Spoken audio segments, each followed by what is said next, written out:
YSR Congress party నాయకుల మీద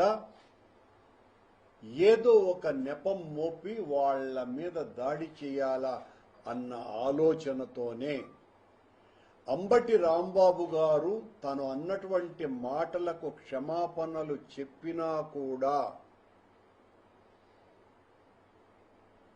సహించలేకుండా చంద్రబాబు గారి ముఠా ఆయన ఇంటి మీదకి 3000 మంది రౌడీ మూకలను పంపి ఆ రౌడీ మూకలలో కూడా తెలుగుదేశం పార్టీకి సంబంధించినటువంటి కార్యకర్తలు నాయకులే కాకుండా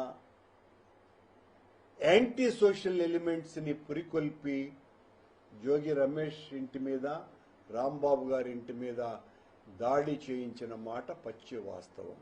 మేము రాంబాబు అన్నటువంటి మాటను ఏ రకంగానూ కూడా సమర్థించము. ఆయన చేసింది తప్పు పొరపాటు అని చాలా స్పష్టంగా చెప్పటం జరిగింది. ఆయన కూడా అంగీకరించి క్షమాపణలు కోరటం జరిగింది. కానీ డైవర్షన్ పాలిటిక్స్ లో భాగంగా భరించలేని చంద్రబాబు గారి పార్టీ జనసేన పార్టీ ఈ రకంగా రాష్ట్రమంతా ఓ విధ్వంసకర రాజకీయాన్ని చేయటానికి దాన్ని సాకుగా తీసుకొని మా మీద దాడి చేస్తున్నది. సిట్ ఇచ్చినటువంటి రిపోర్టులో ఎక్కడ యానిమల్ ఫ్యాట్ కలపలేదు అన్నటువంటి విషయం తెలిసిపోయింది. మేము చాలా స్పష్టంగా చెప్పటం జరిగింది. సిబిఐ ఎంక్వైరీలో కల్తీ నెయ్యి జరిగింది అని వాళ్ళు రిపోర్ట్ ఇచ్చినారు. ఆ రిపోర్టులో ఎక్కడ కూడా ఆనాటి పాలక మండలి అధ్యక్షులు గాని పాలక మండలి సభ్యులు గాని ఉన్నత అధికారుల ప్రమేయం కానీ ఆ అవినీతిలో ఆ కల్మషంలో వాళ్ళు భాగస్వాములు కాదు అన్న విషయం చాలా స్పష్టంగా తన సప్లిమెంటరీ ఛార్జ్ షీట్లో సిట్ పేర్కొన్నది. ఆ సిట్ నివేదికలోనే వాళ్ళు మరింత విస్పష్టంగా టీటీడీలో ఉన్నటువంటి కొద్దిమంది అధికారులు టెక్నికల్ ఎక్స్పర్ట్స్ ఆ ఎక్స్పర్ట్స్ కూడా తెలుగుదేశం పార్టీ హయాం నుంచి ఉన్నటువంటి వాళ్లే, అంతకు పూర్వం నుంచి కూడా ఉన్నటువంటి విజయభాస్కర్ రెడ్డి లాంటి వాళ్ళు, ఎప్పటి నుంచో టీటీడీలో పనిచేస్తున్నటువంటి అధికారులు, అలాగే నెయ్యిని సరఫరా చేసినటువంటి సరఫరాదారులు వీళ్ళందరూ కుమ్మక్కై అవినీతికి పాల్పడి నెయ్యిలో కల్తీని వాడినారు అని వాళ్ళు చాలా స్పష్టంగా చెప్పినారు. దీనికి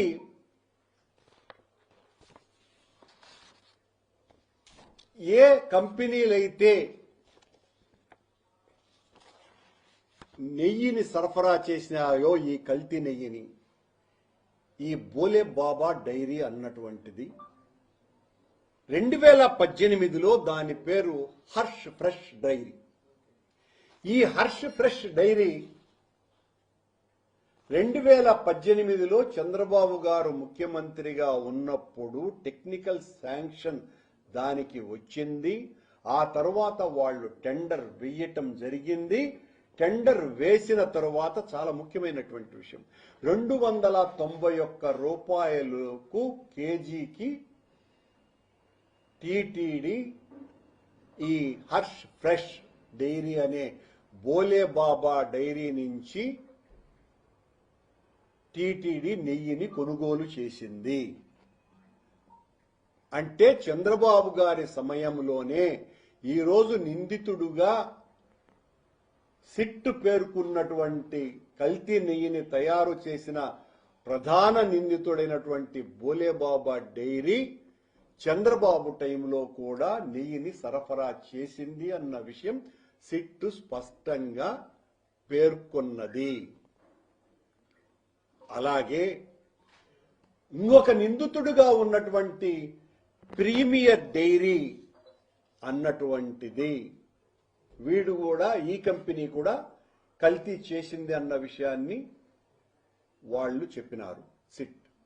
ఇదే ప్రీమియర్ డైరీ 2013 నుంచి 2013లో 273 రూపాయలకు, 2016లో 332కు, 2016 సెప్టెంబర్లో 364 రూపాయలకు, ఏప్రిల్ 17లో ప్రీమియర్ డైరీ 411 రూపాయలకు, అక్టోబర్ 17లో ప్రీమియర్ డైరీ 378 రూపాయలకు, జనవరి 28, 2018 ప్రీమియర్ డైరీ 320 రూపాయలకు, ఆగస్టు 19 మేము అధికారంలోకి వచ్చిన తరువాత 389 రూపాయలకు ఈ ప్రీమియర్ డైరీ చంద్రబాబు గారి టైంలోనే అత్యధిక సార్లు దాదాపు 90% పైగా ఈరోజు ప్రధానమైనటువంటి నిందితులలో ఒకరైన డైరీ సంస్థ అయిన ప్రీమియర్ డైరీ చంద్రబాబు టైంలో కూడా అత్యధిక సార్లు టీటీడీకి నెయ్యిని సరఫరా చేసింది. మరి దీనికి ఎంతసేపు డిఫెన్స్ లో పడిపోయినటువంటి చంద్రబాబు నాయుడు గారు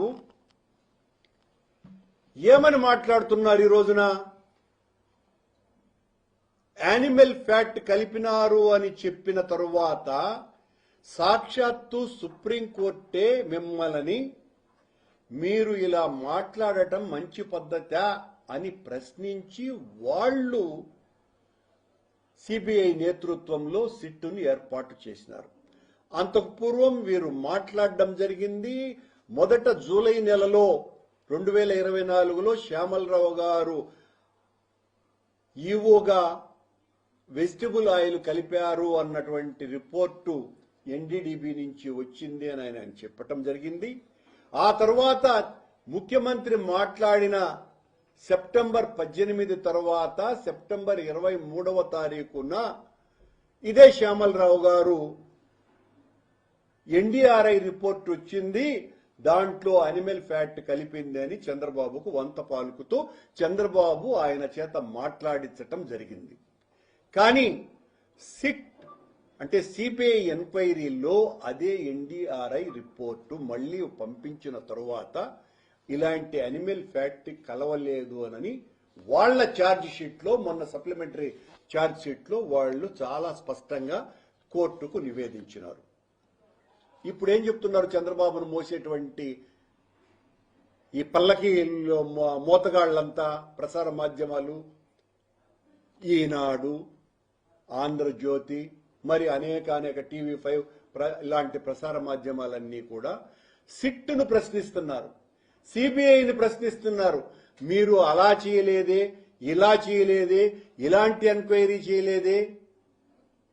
ఎవరు చేయొద్దన్నారు? ఇప్పుడు కూడా చేయమని కోరతాం మేము.